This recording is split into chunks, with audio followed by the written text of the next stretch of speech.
Tutti bentornati allo Scrigno del Calcio e bentornati alla rubrica Sfogliando gli album. E come vedete oggi, ovviamente andando in ordine cronologico, oggi tocca al album 86-87. In copertina c'è Roberto Mancini in nazionale.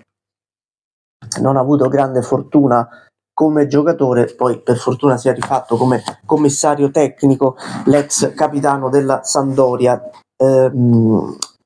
L'album 86-87, o adesso lo andiamo ad analizzare, ovviamente parliamo della stagione del primo storico scudetto del Napoli, ora andiamo a vedere anche la figurina del Napoli e andiamo verso la fine degli anni 80, quindi la raccolta Panini ormai si è più o meno adeguata al ritmo degli anni 80, figurine più moderne, sono veramente classiche degli anni 80. Vi faccio vedere, tanto la copertina ve l'ho fatta vedere, anche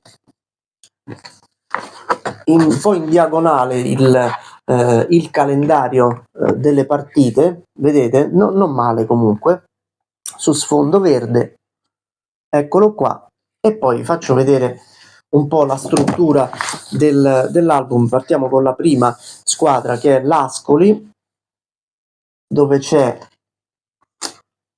qui una sorta di stemma e qui invece lo scudetto.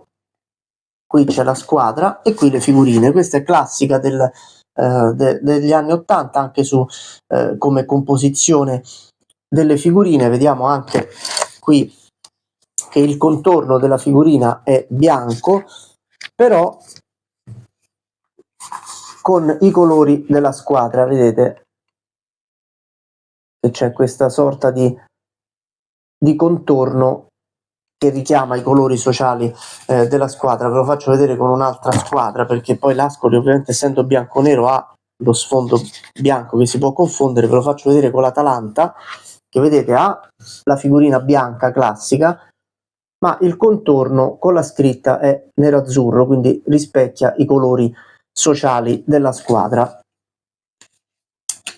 E andiamo a vedere qualche squadra, perché ad esempio c'è il Brescia nell'unica apparizione degli anni 80 in Serie A, mentre sarà invece grande protagonista degli anni 90, inizio anni 2000, fa anche la foto delle figurine con la maglia bianca e non con la maglia azzurra che ha di solito. E vedete anche Claudio Branco, che assaggerà la Serie A con il Brescia che retrocederà in Serie B alla fine di questa stagione, e poi sarà grande protagonista del Genoa di Bagnoli con tanti gol sul calcio di punizione. Eccolo qui Claudio Branco, e vincerà i mondiali poi con il Brasile nel 1994. Tra l'altro Branco è tornato un po' alla ribalta delle cronache negli ultimi anni, quando è stato molto male, credo a causa del Covid, insomma fu ricoverato, tra l'altro molto ingrassato rispetto agli anni da calciatore.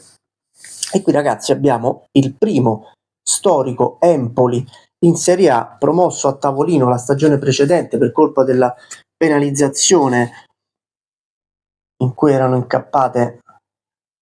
Eccolo qui, il primo Empoli, anche l'Empoli fa la foto con la maglia bianca. Primo storico Empoli in Serie A, stagione 86-87. C'è un giovane Marco Osio, eccolo qui, che poi sarà grande protagonista con il Parma in Serie A. Credo che abbia fatto veramente strano a chi all'epoca seguiva il calcio vedere l'Empoli in Serie A.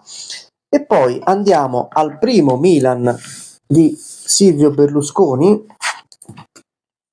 eccolo qui, che è un po' l'antipasto del Milan che l'anno dopo vincerà lo scudetto, forse l'ultimo Milan di mezza classifica, comunque non competitivo, fino poi alla fine dell'epoca Berlusconi. E poi questo qui è il Napoli che vincerà lo scudetto, il primo scudetto nella storia del Napoli, e questo è il Napoli che vince lo scudetto. Eccolo qua, il Napoli campione d'Italia di Ottavio Bianchi e ovviamente di Diego Maradona. Eccolo qua. Questa più o meno la Serie A con tutte le altre squadre. A noi poi interessa soprattutto anche la conformazione dell'album, oltre che i nomi. Questa è l'Udinese, dove c'è, guardate qui, Ciccio Graziani, Udinese con la maglia che io chiamo stile Monaco, perché non so definirla bene, sembra metà bianca e metà nera, ma non divisa a quarti, diciamo divisa in diagonale, che poi ha sfoggiato nuovamente pochi anni fa. Mettete pausa ovviamente per leggere i nomi e guardare un po' le foto, e passiamo alla Serie B, perché ci sono un paio di chicche anche in Serie B. Questo è il calendario, questa è la prima squadra, che è l'Arezzo. Diciamo che Ascoli in Serie A e Arezzo in Serie B si giocavano la palma della prima squadra citata, perché nell'86-87, intanto vi faccio vedere l'ultimo Campobasso in Serie B. Questa stagione qui è finita l'altro ieri praticamente di Serie B. Perché andarono allo spareggio per non retrocedere in Serie C. Intanto ci fu lo spareggio per andare in Serie A tra Cesena e Lecce, che vinse il Cesena, giocato se non sbaglio a San Benedetto del Tronto. Eccolo qui, Cesena che andò in Serie A. C'è un giovanissimo Sebastiano Rossi in porta, se riuscite a vederlo. Eccolo qui, figurine comunque uguali a quelle della Serie A, ovviamente in piccolo, però stesso stile.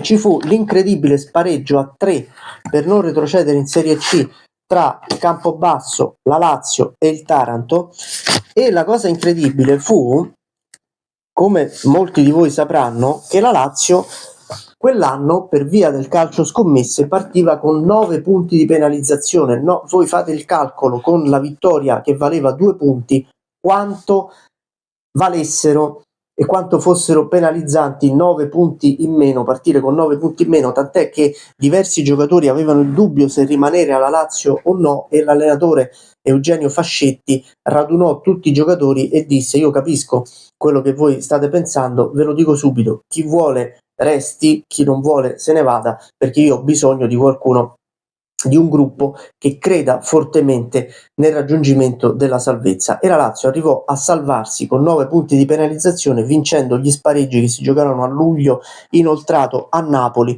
contro il Campobasso e il Taranto. E questa è quella che viene definita la famosa Lazio dei meno 9. Magari un giorno ne parleremo in maniera un po' più approfondita, che riuscì a vincere grazie al gol di Fabio Poli nello spareggio, che è questo qui, che poi giocherà in Serie A anche con il Bologna. E quello spareggio lì diede intanto vita alla Lazio, che chissà che cosa sarebbe successo se fosse andata in Serie C, e l'anno dopo la Lazio arrivò in Serie A, da cui poi ovviamente non si è più mossa. Queste le altre squadre della Serie B. Vediamo se c'è qualche squadra particolare che possiamo mostrare. C'è il Pescara di Galeone, il primo Pescara di Galeone, che segnerà tantissimi gol e arriverà alla promozione in Serie A dell'anno dopo. Eccola qui. Il Pisa, altra squadra che nell'87-88 l'anno dopo sarà in Serie A, quindi un'altra squadra promossa. E già che ci siamo, vi faccio vedere pure il Taranto, protagonista degli spareggi con la Lazio e il Campobasso che vi ho nominato prima. Struttura e scudetti, come vedete anche qui la San Benedettese, tipici degli anni 80, ma già tendenti a quelli un po' più moderni degli anni 90. E passiamo alla Serie C, la Serie C1, dove c'era l'Ancona nel girone A, che di solito era nel girone B, almeno quando l'ho vista io in Serie C negli anni 90 e 2000. E anche le figurine della Serie C ricalcano grosso modo lo stile delle altre, diciamo molto, molto ordinato, molto similare un po' in tutte le figurine. Qui abbiamo la Serie C1, vediamo anche se c'è qualche nome particolare. Questo è il girone B, dove c'è il Barletta, di cui abbiamo parlato tanto anche in una puntata in cui abbiamo parlato del Barletta. Questo è il Barletta che andrà in Serie B e giocherà la Serie B 87-88.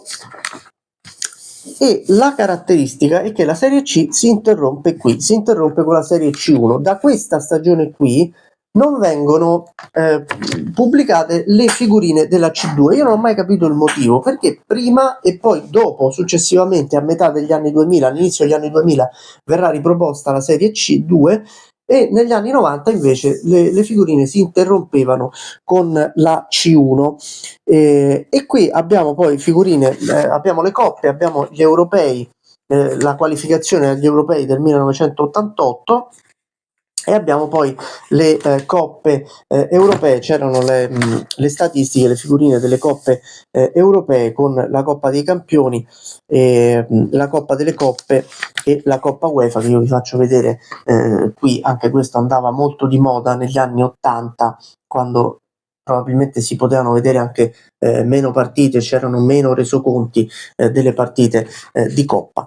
Questo è l'album 86-87 con il primo scudetto del Napoli. Il prossimo album sarà l'87-88, ci avviciniamo ad ampie falcate agli anni 90 e a quegli album che chi è della mia generazione ha fatto anche direttamente. Io qui non seguivo ancora il calcio, andavo all'asilo, quindi era un po' difficile che potessi attaccare le figurine di questo bellissimo album 86-87.